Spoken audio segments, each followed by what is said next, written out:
बानी पीटीआई इमरान खान और उनकी अहलिया बिशरा बीबी के खिलाफ 190 मिलियन पाउंड रेफरेंस का फैसला न सुनाया जा सका। एहतसाब अदालत इस्लामाबाद के जज नासिर जावेद राना ने इमरान खान और बिशरा बीबी के खिलाफ 190 मिलियन पाउंड रेफरेंस की समाअत की।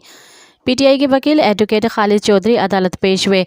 दौरान समाअत एहतसाब अदालत के जज नासिर जावेद राना ने फैसला मौखर करते हुए रिमार्क्स में कहा कि फैसला तो आज नहीं आएगा, छुट्टी आ रही हैं और हाई कोर्ट का कोर्स भी है।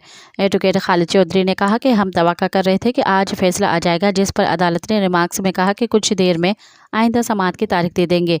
याद रहे कि 190 मिलियन पाउंड रेफरेंस का ट्रायल 1 साल में मुकम्मल हुआ और नेब ने ट्रायल के दौरान 35 गवाह के बयानात रिकॉर्ड कराए। एहतसाब अदालत ने 190 मिलियन पाउंड रेफरेंस का फैसला 18 दिसंबर को महफूज किया था। अदालती अमले की जानिब से बताया गया था कि फैसला 23 दिसंबर सुनाया जाएगा।